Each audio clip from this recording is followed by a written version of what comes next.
요르단의 전략적 인식 속에서 시리아는 북부 전선으로 규정되어 있습니다. 이 표현은 상시적인 군사적 위협과 불안이 구조화된 관계를 의미합니다. 국경은 선이 아니라 잠재적 충돌의 공간이었고, 이 구조는 국제 정치에서 말하는 안보 딜레마와 정확히 맞닿아 있었습니다. 상대가 방어를 강화하면 그것이 공격 준비로 해석되는 상황이 반복되면서 긴장이 스스로 재생산되는 상태였던 것입니다. 하지만 2024년 12월 8일 바샤르 알 아사드 체제가 무너지고 새로운 정치 질서가 등장하면서 상황은 달라지기 시작합니다. 시리아의 성향 자체가 변화했습니다. 이전 시리아는 외부 영향력 확대를 시도하는 준공세적 성향을 보였지만, 새로운 정권을 형성한 알 샤라아 정부는 내부 안정과 경제 회복을 최우선으로 하는 재건 중심 국가로 전환되었습니다. 이는 자원을 외부로 투사하기보다 내부로 집중하는 전략적 방향의 변화였습니다. 이 변화는 곧바로 요르단의 전략적 계산을 바꾸기 시작합니다. 요르단은 전형적인 소국 외교의 사례로 주변 강대국과 불안정한 지역 사회 속에서 생존을 위해 끊임없이 균형을 조정하는 국가입니다. 이런 국가에게 중요한 것은 이념이 아니라 위협의 관리입니다. 실제로 요르단 외무장관 아이만 사파디는 아사드 정권 붕괴 이후 가장 먼저 다마스쿠스를 방문한 아랍 외교수장이 되었고, 이는 단순한 외교적 제스처가 아니라 위협 인식이 바뀌었다는 신호였습니다. 이후 양국은 상설 소통 채널을 구축하며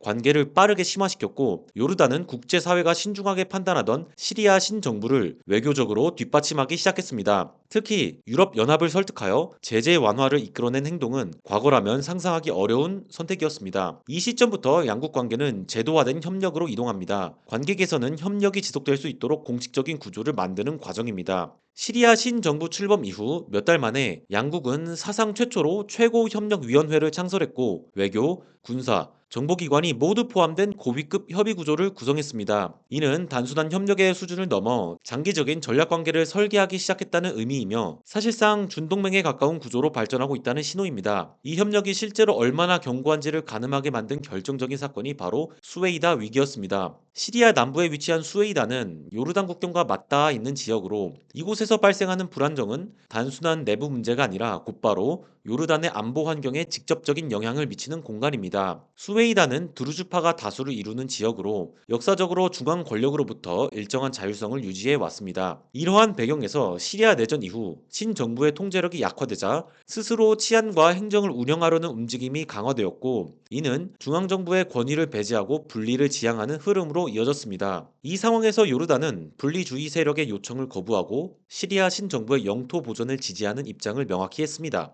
특히 이 과정에서 이스라엘이 개입을 시도하면서 단순한 지역 분쟁을 넘어 지정학적 경쟁으로 확대됩니다. 인도적 구호를 명분으로 한 분리주의자들의 국경 개방 요청을 시리아 주권 침해로 간주하여 거부했고, 이스라엘이 요르단 영토를 거쳐 수웨이다 분리주의자들에게 물자를 전달하려는 우회로 확보 시도를 차단했습니다. 이는 이스라엘이 추진하던 시리아 소수민족 분열 정책을 저지하는 강력한 보루가 되었습니다. 요르단과 시리아가 이스라엘의 위협을 공동으로 차단했다는 것은 단순한 협력을 넘어 공동 안보 인식이 형성되었음을 의미합니다. 이러한 협력은 경제 영역으로 빠르게 확장됩니다. 시리아의 전력망 복구 이후 전력 연동 사업을 강화했습니다. 요르단은 이미 수개월 전부터 시리아 남부에 전력을 공급하였으며, 천연가스 공급 협정도 체결되어 시행에 들어갔습니다. 전력망 연결과 천연가스 공급은 단순한 거래가 아니라 인프라를 공유하는 구조입니다. 인프라는 한번 연결되면 쉽게 끊을 수 없기 때문에 정치적 관계를 안정시키는 역할을 합니다. 육상, 해상, 항공 및 철도를 연결하는 계획도 수립되었습니다. 시리아 항구와 요르단 아카바항, 그리고 튀르키예를 잇는 노선을 구축하여 이스라엘의 지역 경제 장악 시도에 대응하는 대안 경로를 만들기로 했습니다. 물류와 철도 프로젝트 역시 단순한 개발 사업이 아니라 지정학적 경로 경쟁의 일부입니다. 어떤 경로를 통제하느냐에 따라 경제 흐름과 정치적 영향력이 결정됩니다. 또한 수자원 문제는 관계 변화에 가장 깊이 자리 잡고 있습니다. 중동에서 물은 단순한 자원이 아니라 생존 그 자체입니다.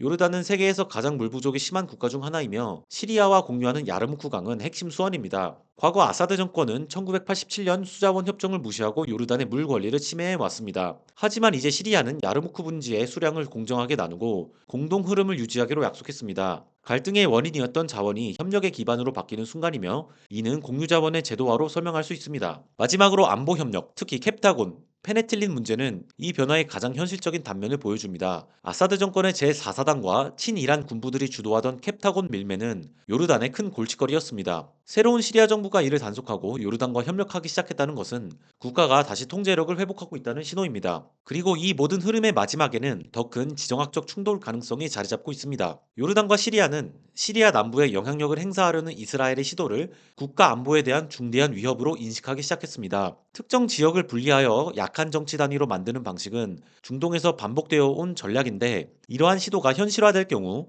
국경 지역 전체가 장기적인 불안정에 빠질 가능성이 높아집니다. 이 때문에 두 국가는 단순한 외교 협력을 넘어 필요하다면 군사적 대응까지 모색하는 수준의 정치, 안보 조율을 강화하고 있습니다. 요르단과 시리아 두 국가가 더 이상 서로를 견제하는 대상이 아니라 이스라엘이라는 동일한 위협을 공유하는 안보 공동체로 서로를 인식하기 시작했다는 점입니다. 결국 지금 우리가 보고 있는 변화는 단순한 관계 개선이 아닙니다. 적대적 국경이 협력적 경계로 전환되는 과정입니다. 요르단과 시리아는 이제 서로를 위협으로 정의하지 않습니다. 오히려 서로가 존재해야만 안정이 유지되는 조건으로 인식하기 시작했습니다. 이 순간부터 국경은 더 이상 전선이 아니라 서로를 연결하는 하나의 구조로 바뀌기 시작합니다.